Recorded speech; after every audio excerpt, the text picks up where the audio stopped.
Hello guys, welcome back to our YouTube channel. అందరూ ఎలా ఉన్నారు? మేమైతే చాలా బాగున్నాం. ముందుగా అందరికీ వినాయక చవితి శుభాకాంక్షలు. అందరూ వినాయక చవితిని ఎలా జరుపుకున్నారో ఒక్కసారి కామెంట్ చేసేయండి. మేమైతే చాలా బాగా జరుపుకున్నాం అనమాట. ఇది వచ్చేసి వినాయక చవితి ముందు రోజు పత్రి అండ్ బొమ్మని అయితే తీసుకున్నాం అనమాట. రెండు తీసుకున్నాము. ఒకటి వచ్చి కింద అపార్ట్మెంట్లో తోడు వినాయకుడిని అయితే మేమే పెట్టుకుంటున్నాము. ఎందుకంటే లాస్ట్ ఇయర్ వినాయక చవితి నిమజ్జనం నెక్స్ట్ డే మిక్కీకి ఘోరంగా సీరియస్ అయిపోయింది అనమాట. బాగా సీరియస్ అయిపోయింది. నేనే నెక్స్ట్ ఇయర్ పెట్టుకుంటా అనుకున్నా, కానీ నాకు ఈ ఇయర్ కుదరలేదు. సో తోడు బొమ్మను అయితే మేమే పెట్టుకున్నాం అనమాట. అదొకటి. ఇంట్లోకి వచ్చేసి మట్టి బొమ్మను అయితే తీసుకున్నాం అనమాట. నైట్ ఇంట్లంతా క్లీన్ చేసేసి ఇంకా కిందకి వెళ్ళి వినాయకుడి దగ్గర బంతిపూలు అవి కుట్టారు. మేమైతే గోరెంటాకు, అమ్మ పంపిన గోరెంటాకు ఉంటే ఆ గోరెంటాకు అయితే పెట్టుకున్నాం అనమాట. నైట్ ఇంటికి వచ్చేసరికి 11 అయితే అయిపోయింది. ఇంకా మార్నింగ్ నేను లేచి రెడీ అయ్యేసరికి 7:30 అయితే అయిపోయింది. ఎందుకంటే బేగా లెగలేకపోయామన్నమాట. మేము వేటూ న్యూస్లో చూసింది 11:30 తర్వాత పూజ చేయాలి అలా చూసామన్నమాట.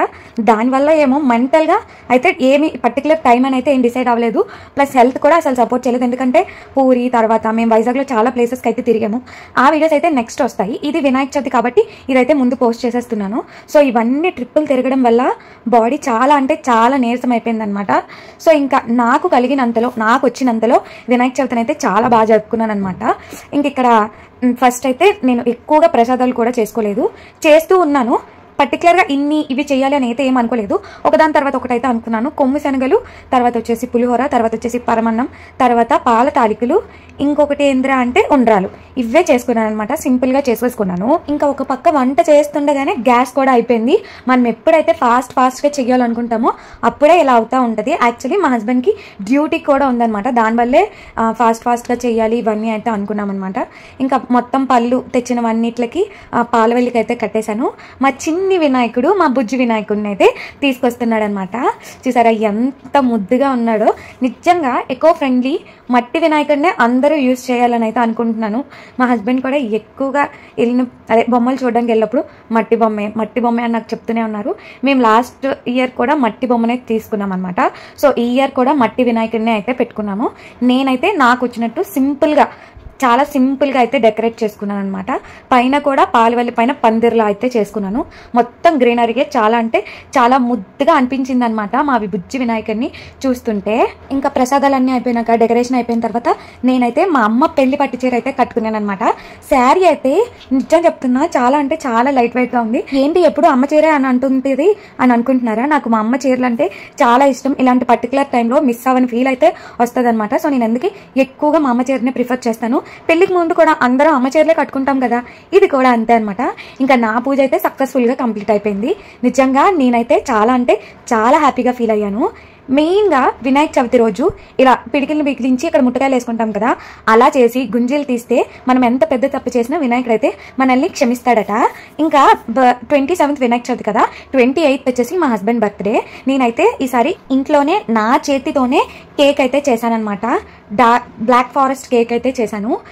ఇంకా ఈ కిట్ మొత్తం కేక్ కావాల్సిన కిట్ని నేను ఎప్పుడో ఆర్డర్ పెట్టుకున్నా, కానీ నేను చేయాల్సిన టైం అయితే రాలేదు. యాక్చువల్గా యానివర్సరీకి చేద్దాం అనుకున్నాను అనమాట. కానీ మా హస్బెండ్ ఏమో ఎందుకు యానివర్సరీకి బయటకు వెళ్ళిపోతాంలే అనేసి యానివర్సరీకి స్కిప్ చేసేసారు. ఇంకా దానితో పాటు నేను ఒక ఫ్రేమ్ కూడా రెడీ చేశాను. అది రేపటి వీడియోలో అయితే చూడండి. ఇంకా ఈవినింగ్ కూడా స్నానం చేసి పూజ అయితే చేసుకున్నాను అనమాట. మళ్ళీ నైవేద్యం అట్లా ఏం పెట్టలేదు. అటుకులు బెల్లం అయితే పెట్టి అయితే మళ్ళీ కంప్లీట్ చేసుకున్నాను అనమాట. ఈ శారీ మీలో ఎవరికైనా గుర్తుందా? లాస్ట్ వరలక్ష్మి వ్రతంలో చెప్పాను కదా, ఆంటీ నాకు శారీ ఇచ్చిందని. ఆ శారీ అయితే నేనైతే కట్టుకున్నాను అనమాట. ఇంకా ఇంట్లో మళ్ళీ పూజ చేసుకుని కేక్ చేసినప్పుడు వచ్చిన సామాన్లన్నీ క్లీన్ చేసుకొని cake video and birthday video రేపటి నెక్స్ట్ వ్లాగ్స్లో అయితే వస్తాయి. మీరు ఖచ్చితంగా మిస్ అవ్వకుండా చూడండి. ఇంకా తోడు బొమ్మని మేము తీసుకున్నామని చెప్పాను కదా, అది తీసుకొని అయితే కిందకి వెళ్ళిపోతున్నాను. యాక్చువల్లీ 6 వరకు అయితే వెయిట్ చేశాను. 6:30 వరకు అయితే వెయిట్ చేశాను మా హస్బెండ్ వస్తారని. ఫస్ట్ ఫోన్ చేసి 5 minutes అన్నారు. మళ్ళీ ఫోన్ చేసి నాకు కష్టం రావడానికి అవ్వదు, బందోబస్తులు పడుతున్నాయి అది ఇది అని అయితే అంటున్నారనమాట. సో ఇంకా నేనే బొమ్మను తీసుకొని అయితే కిందకైతే వెళ్ళిపోతున్నాను అనమాట. అక్కడ పూజ చేస్తున్నారు కదా వైఫ్ అండ్ హస్బెండ్, వాళ్ళైతే ఈ ఇయర్ పెద్ద బొమ్మను అయితే ఇచ్చారనమాట. సో ఫస్ట్ పూజ అయితే వాళ్ళే చేసుకుంటున్నారనమాట. ఇంకా వీడియో అయితే ఇంతే. ఇదే ఉంటుంది. ఇంకా మేము మొత్తం ఒక్కొక్కరి ఇంటి దగ్గర నుంచి ఒక్కొక్కరు ప్రసాదాలు అయితే చేసుకున్నారు. నేను కేకు ఇవన్నీ చేయడం వల్ల ప్రసాదాలు ఏం చేయలేదు. బయట నుంచి అయితే ఒక స్వీట్ బాక్స్ అయితే తెప్పించేసామన్నమాట.